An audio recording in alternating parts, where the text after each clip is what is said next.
He never stopped. He never rested. And he wouldn't leave Budapest when all the other diplomats did, when the Russians came. He said, I have taken it on myself. I have taken this mission to save as many Jews as possible, and I cannot return to Stockholm without knowing I've done everything a man is able to do to save as many Jews as I can. He was anxious to meet the Russians.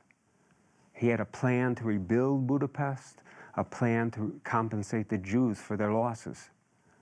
When the Russians came, he showed them his credentials. He asked to meet the general in charge, General Malinsky. When he was finally granted permission, an escort came to take him there, but the escort never left his side.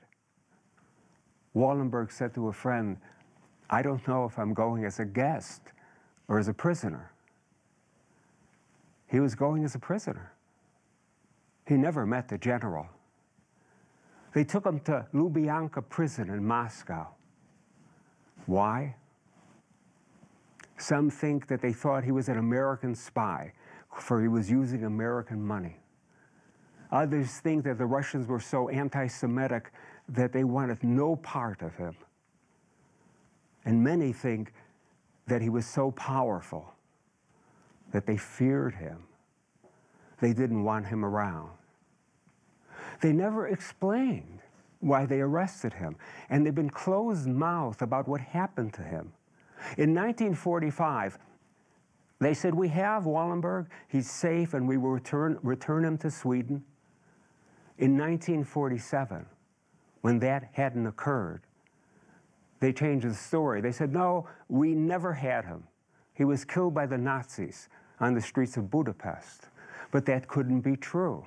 A prisoner released from the Gulag swore that he was in a cell with Wallenberg in 1947. And so the Russians changed the story again. They said, yes, he was here in 1947, but he had a heart attack and died. But that couldn't be true. In the next 2 decades and into the 70s, there were sightings after sightings of a Swede being moved from prison to prison. In 1975, when Wallenberg would have been 63, a man who was in the Gulag and who was released swore he was in a hospital room with Wallenberg. It was at that time that Wallenberg's mother wrote to the Soviet Ministry of Defense. She said, I am 83, and Raoul's stepfather is 89. It would give us great joy if we could just embrace our beloved son before we die. Give us that joy. It was not to be. 3 years later, in 1978, Wallenberg was seen in a Soviet mental hospital in frail condition. His mother died the next year. It's heartbreaking to think of Wallenberg languishing and dying in a prison in the Gulag. I want to think of him back in Sweden, getting the honors he so deserved, and living his life out with his family, a family that never gave up, thinking that he was going to be released. Helen was able to do that. She came to Chicago in 1955, and she lived the rest of her life surrounded by a brother and a sister, nephews, nieces, cousins, grandnephews, grandnieces. My image of Helen is at a family event at our house, sitting on a couch while family members swirled around her. I'd like to think of Wallenberg that way, but I can't. And so I think of him on the streets of Budapest. I think of what one righteous man was able to do in the midst of evil. I think of what Wallenberg did for suffering, hopeless people, my people.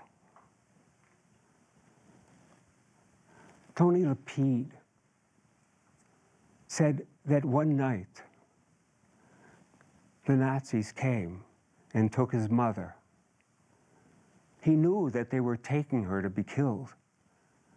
What he didn't know was that Wallenberg intercepted the convoy of prisoners. He didn't know that Wallenberg argued until he won their release.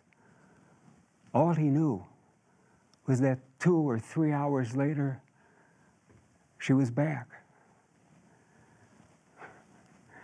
He said it was like a mirage, like a miracle. She was there, alive, hugging me and kissing me. And the whole time, she only uttered one word: Wallenberg. Wallenberg.